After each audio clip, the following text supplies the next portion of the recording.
Hello there, Virgos. Welcome to your weekly reading.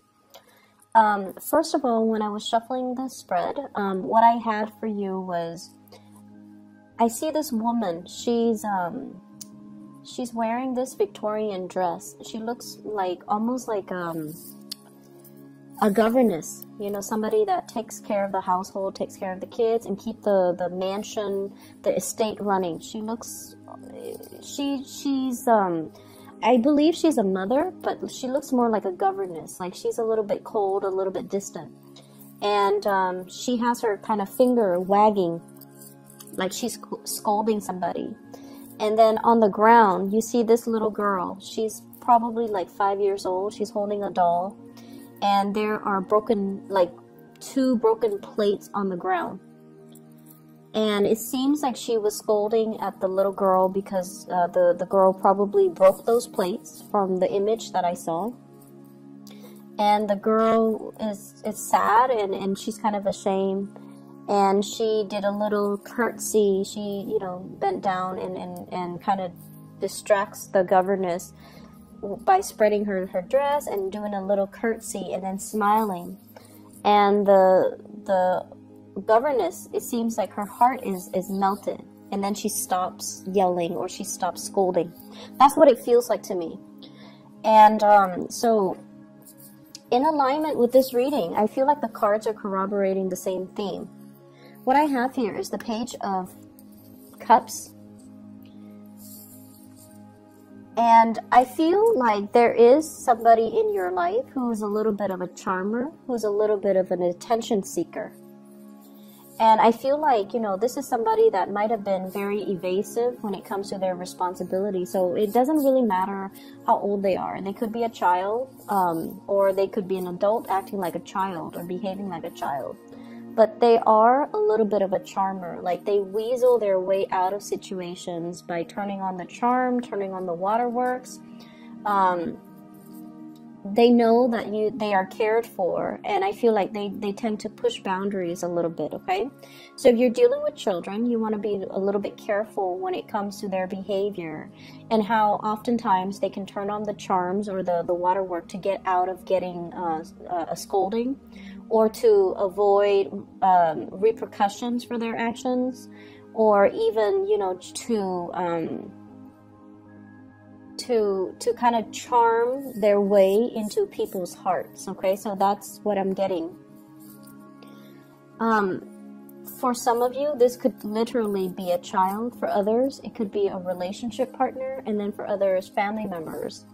I'm also sensing as well co-workers. I'm not sensing it strongly, but I feel like it could be a co-worker who is a little bit kind of like evasive when it comes to handling their responsibilities. So if this is somebody that you're dealing with in the work front, and I see this a lot for you guys, it's almost like energetically you guys are such workaholics and you guys are such good workers that oftentimes you are put alongside people who are slackers. And I feel like, you know, there is a major karmic lesson here about them needing to learn from you. It's almost like you're setting the bar really high. You're setting the standards of integrity and work ethics. And they're supposed to learn a big karmic lesson from you about personal responsibility, personal obligation, stepping up when other people are not in the picture, or stepping up regardless of who's looking. You know, it's almost like we do what we need to do because it is a part of our responsibility. So whether or not the boss is watching, we still need to work.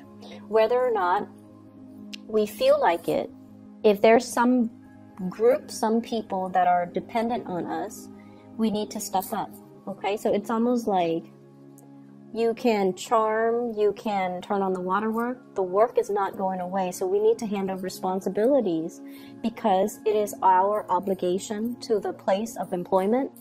It's also because other people are depending on us to do our due diligence and to, you know, take care of responsibility. So they're supposed to learn these karmic lessons about, you know, self-sufficiency, about as well understanding that they need to hold up their end of the bargain. And a lot of the times, from what you're supposed to be learning from them as well, is to learn to ease up a little bit, is to learn to, delegate responsibilities, and also to learn to set boundaries so that responsibilities are not dumped upon you, because these are opportunistic types of people.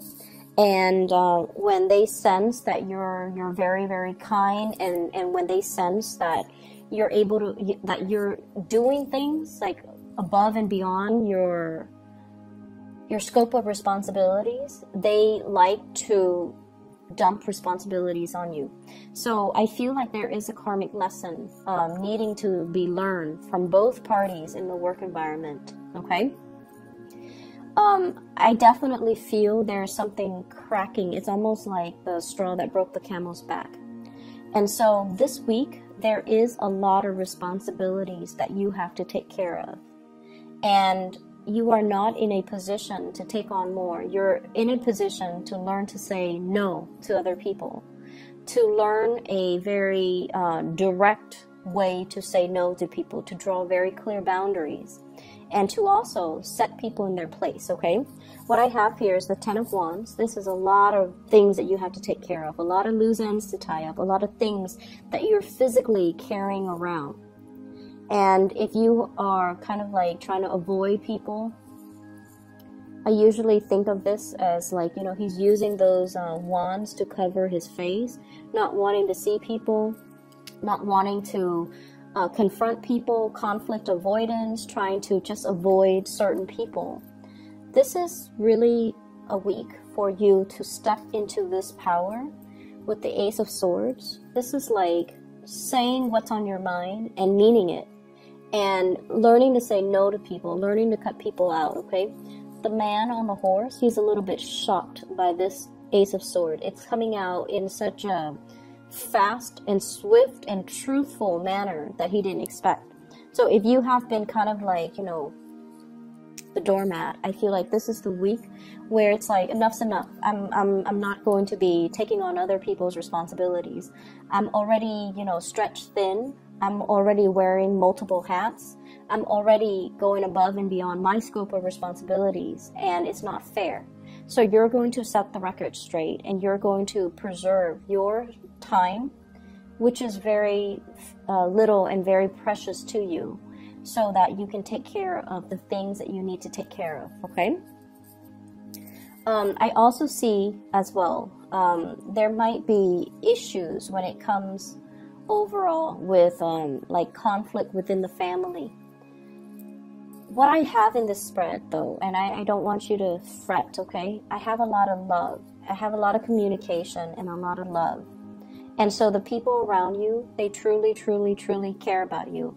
Even those co-workers that slack off, they care about you. They don't want any harm to fall on you, not only because your use value to them. I feel like they like you as a person. They're just opportunistic. They would do this to anybody. So it's not personal, right? And I also feel like the family members, relationship partner even. What I have here is the Ace of Cups. You have two aces, Ace of Swords and Ace of Cups. Communication needs to come from the heart, okay? It's not about scolding. It's not about, chastising somebody for their wrongful behavior. It's about telling them, you have to be a little bit more responsible with those plates. Like you broke those plates because you were reckless when you were playing. So being a little bit more delicate and gentle and toning down the communication when you're interacting with people that you love, and especially if you're interacting with people, it's almost like the delivery, the tone, the attitude matters a lot, and you want to be cognizant of that. Because what I feel in this spread is there's a lot of love involved, but maybe the delivery of a message needs to be changed, needs to be softened up, needs to be thought out a little bit better, okay? But what I do feel is, there's definitely some people weaseling their way out of dealing with ramifications of their actions. There are also people as well. This is sort of like conflict, not seeing eye to eye with people, but it's a very slight, minor type of conflict. And a lot of it has to do with control issues, wanting to control other people, wanting to control environments, wanting to control a situation. This could be coming through from your end or from another person's end. But there's an element of control and wanting to have like it's like my way or the highway, you know. It's almost like it's not so much about the broken plates, because, you know, the image that I saw was a child. Children are going to be children. They're going to be a little bit reckless. They're going to be a little bit clumsy. And so after everything is said and done, the plates are already broken. The child's already ashamed.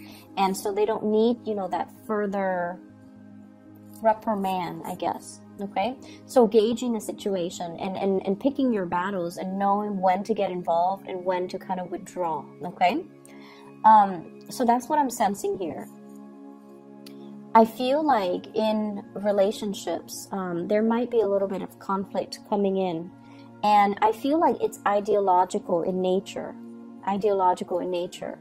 I have here a fire sign, a Sagittarius, an Aries, or a Leo. And I also have a Taurus person in the picture as well. So what I feel here is, if you are in a relationship with any of those signs, there's definitely a lot of love. But I almost feel like ideological differences get in the way. And what we have to try to remember is, just because someone doesn't see things the way that we see things, it should not. So if it's just on the ideological viewpoint, if someone doesn't see things the way that you see things, it shouldn't diminish, you know, your love for them or their love for you. If someone rejects your idea, they're rejecting your idea. They're not rejecting you. If someone doesn't do what you ask them to do, it has nothing to do with you. It has everything to do with them and where they're at and the way they see a situation. So ideological differences doesn't really diminish the love. It doesn't diminish, or it doesn't undermine the love in the relationship. So seeing things from that perspective, I feel like, is really going to help transform the way this relationship works for you. So we can agree to disagree. We don't always need to agree on all topics under the sun in order for us to work as a unit, in order for us to move forward, in order for us to, you know, be together. Okay, and that is with family, that is with love relationships, and I feel more so with love relationships. So I almost feel like there is a major separation between your work life and your personal life, which is probably a good thing, but I almost feel like you have double standards when it comes to what you tolerate from people who are really close to you versus the really bad behaviors that you tolerate from people in your work environment. And I mean, you know, we do have to do what we need to do in order to survive. So we know that work pays the bills, and so when we come to work, we have to behave in a different manner. But I almost feel like this set of double standards, okay? It's like treating strangers with a lot of compassion, but treating your loved ones with a lot of like criticism. That's what it feels like to me.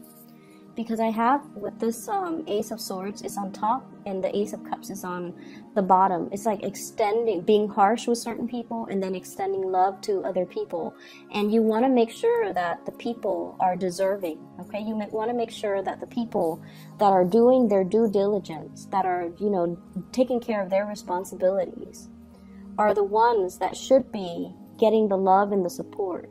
Whereas the ones that have been reneging on their responsibilities, that, you know, leave things to the last minute, are the ones that should be getting chastised. So I feel like directing your energy towards the right people, rather than directing your focus, directing your energy towards the right people, rather than penting up your energy and your anger and then having it come out directed towards the wrong people, the ones that don't deserve it, the ones that are just like on the sidelines, and the ones that have nothing to do with the root of the problem. Okay, so this is a week for us to kind of reassess where we have been too harsh and where we are giving our energy. And especially if we're giving our energy to people that are charming and just evasive and irresponsible, when we should be giving the love to people who are, you know, doing their fair share of the work, who are responsible, who have been nothing but honest. So I feel like that element is coming through. You might be called in to mediate situations as well. And I feel like there might be, I'm seeing like an interview panel. It's like they're deciding on the next candidates, and somebody might call out sick and you might be kind of like interim. You might be called in to fill that position on a panel where you are assessing people's work potential. You're assessing people's skills. You are assessing people's work history. So I don't know if you're on a panel to do that. So like I said, somebody might call out sick, you might be a filler. Or if you do this on a regular basis, I feel like there will be a lot of good candidates. Okay, so be careful about those charming ones. Be careful about the ones that are, you know, super articulate, but when it comes to their work history, and you want to make sure you follow up and call their references, okay, and asking the right questions. So I definitely feel like it's going to be a very busy week. There's lots to do and lots to take care of, and you need to keep your kind of like your mind razor sharp and pick your battle so that you're not stretched too thin. I'm seeing as well, I honestly feel many of you have a lot of support from the people in your work environment, especially the higher ups, okay? I mentioned this with Libras as well, but I also feel it coming through from you. With Libras, it seems like they're getting a lot of assistance. And I feel like with you, you don't reach out. You never reach out when you have, you know, when you need assistance. You are very stoic, and this is like earth sign. This is typical earth sign energy. You, Taurus, Capricorn, you guys are very stoic. You guys are self-sufficient, and you pride yourself, especially you and the Capricorn. You pride yourself on being self-sufficient, on being able to do things on your own. And you work best actually when you're on your own, when you're left to your own devices, because you know what needs to be done. And so the whole process regarding teamwork, group effort, all of those things are nice in theory, but you know, in real life, they hinder progress. In real life, if you're left to your own devices, that's when magic happens. And so you might be shying away from group work. You might be shying away from, you know, working together with other people, because everyone's going to have their own agenda, and everyone is not on the same page when it comes to their reliability, and everyone's not on the same page when it comes to their ability to take care of things. So I feel like, you know, group work is just like the bane of your existence. I'm also sensing as well, I'm also feeling as well, and this is, you know, relationships.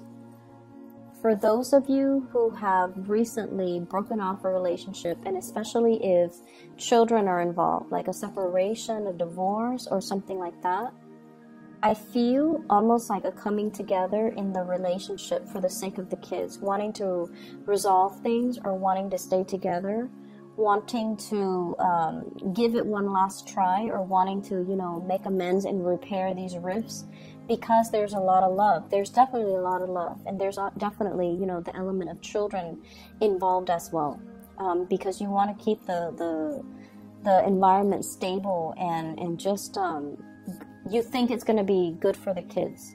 Make sure all parties are on board, and make sure that, you know, it's almost like you should do it for the kids, but at the same time, if you know this is a cyclical merry-go-round, if you know that, you know, you're going to get into heated arguments with your partner, it's best not to keep that energy around the children, okay? Learning to air out the dirty laundry, learning to air out these things behind closed doors, I feel is the best strategy. Okay, so you might be dealing with somebody who's very explosive. Like when they're upset, they need everybody to know that they're upset. They're kind of like a little bit like dramatic. Okay, and I feel like keeping that energy a little bit tame, or having that conversation with your partner, so that you can have these, so that you can remove the children away from the conflict, or you can, you know, air out your differences behind closed doors. I feel like that's the more adult thing to do. So that's all that I have for you, Virgos. I hope the reading resonates. I hope it has been helpful for you. And I do wish you all the best, okay? And I'll be back next week. Take care of yourself. Hopefully this energy will clear up, and then we'll have, you know, like a clean slate reading, okay? Take care. I'll talk to you guys soon.